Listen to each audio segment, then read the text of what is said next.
Hi, 7th grade. Welcome to lesson 3-4, solving percent change and percent error problems. By the end of the lesson, I want you to be able to say, I can solve problems involving percent change and percent error. Let's explain it. Nadia lives in the town of Preston. Quinn lives in the town of Elm Ridge. Nadia and Quinn each claim that their respective towns' population is growing more rapidly. Write an argument to support Nadia. Why might she argue that Preston's population is growing more rapidly? Okay, so let's look at Preston's population last year was 5,589. And this year it's 5,702. So I actually want to find the difference, so I'm going to start with the bigger number. So we're going to do 5,702 minus 5,589. So I'm going to subtract that. And I get 113. If we do that with Elm Ridge, that's 1,926 minus 1,870.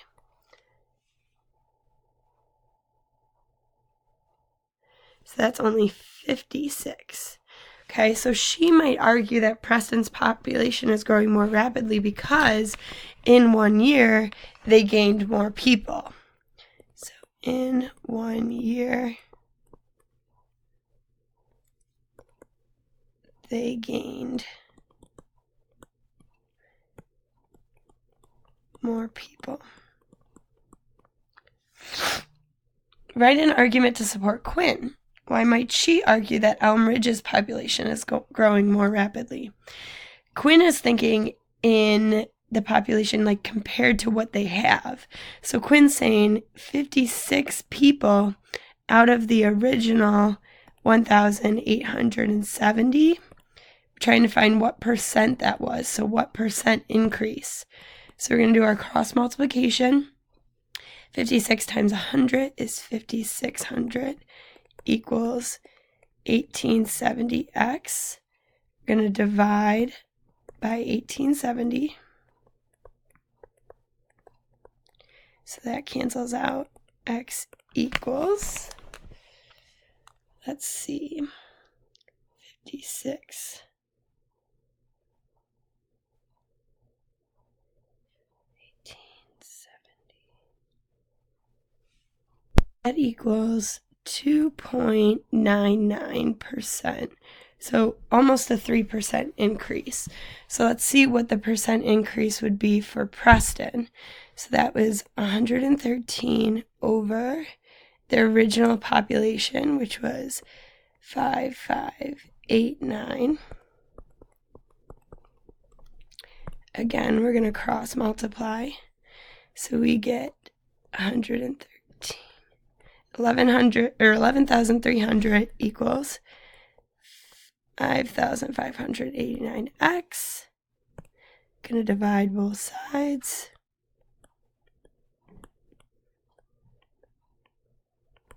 To solve for x. And get my calculator.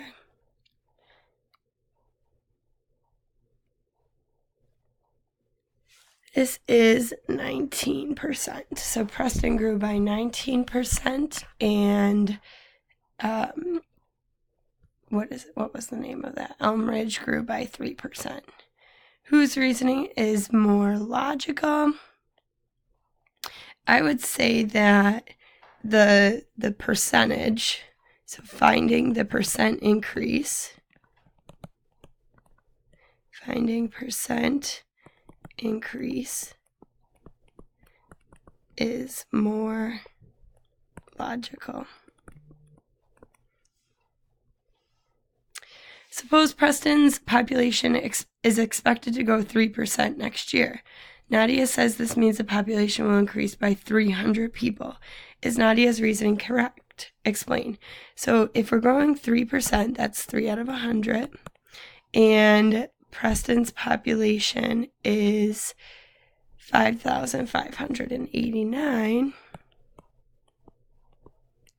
So we need to figure out what 3% of that is. So we'll cross multiply. We get 100x is equal to, let's see, 5,589 times 3, 16,767, divide by 100, divide by 100, x equals 167.67. So her reasoning is not correct because it will grow by 167 people, or 168 people if you wanted to round up. Okay, let's look. Example number 1. Find percent increase. So here's a vocab word. The percent change describes how much a quantity has changed relative to its original amount. The percent change can be an increase or a decrease. What is the percent change in the alligator's length? So percent change, it started at 32 and it grew to 38. So that is a difference of plus 5. So it increased. It's a percent increase by, of course, by 6. Hopefully someone caught that. So they're using the percent equation, but I'm going to go back to us using our part over whole. So 6 part is our part. That's how much it increased by. Your whole is always your original. So the original length of the alligator is 32. Set that equal to, we don't know what the percent is, but percent is always over 100. We cross multiply, so 600 equals 32x. Trying to get x by itself, so we divide by 32. And let's check. 600 divided by 32 equals 18.75%, which is exactly what they got, so let's stick with using our method. 18.75%. So the alligator's length increased by 18.75%.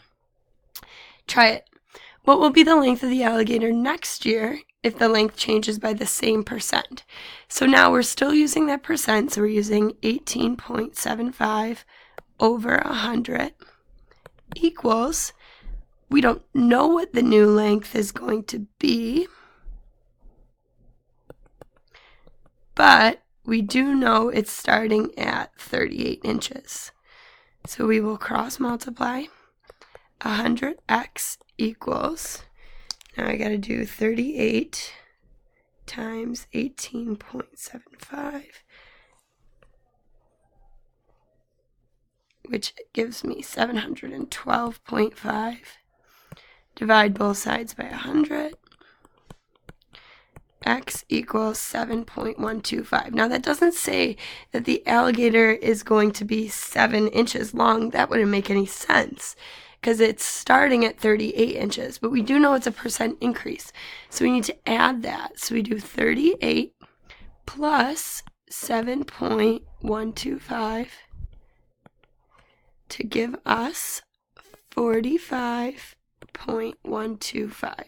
So next year the length of the alligator will be 45 inches long. Why is the increase in the alligator's length different from year to year, even though the percent change stayed the same? Because the starting length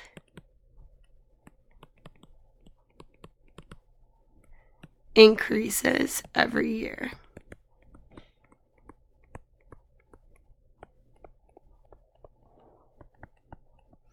Right? Just like if you take a higher percent off of a more expensive jacket, or you take the same percent off of a more expensive jacket, there's going to be more money taking off. It'll be a bigger discount. So depending, even though the percentage changes, even though the percentage stays the same, if it's coming off of a different price, it's going to be a different amount. Example 2. Find percent decrease.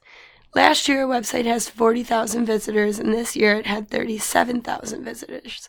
What is the percent change in the number of visitors to the website from this year to last year?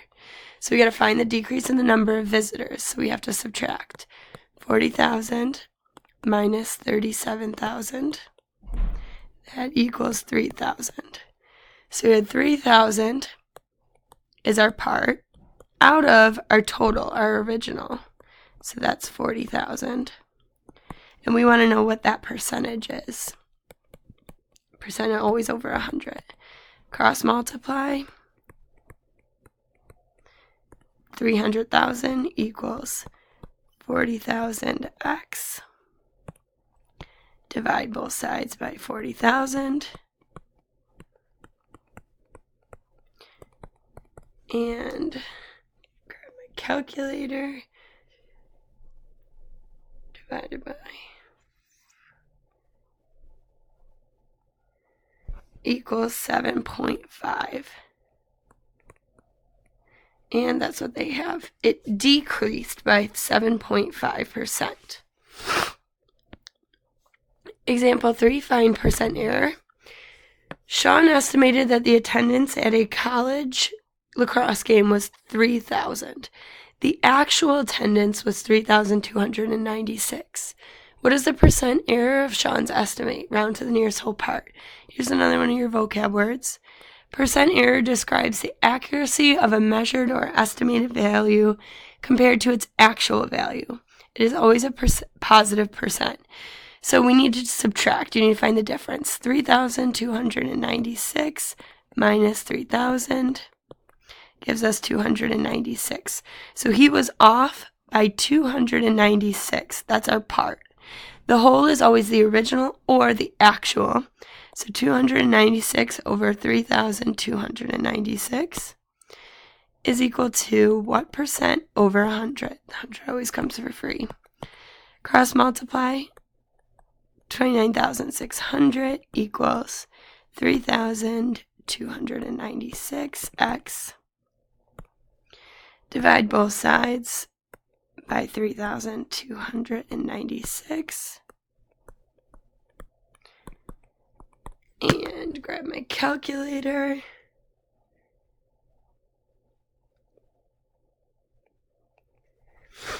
That equals 8.98%. So that's about 9%.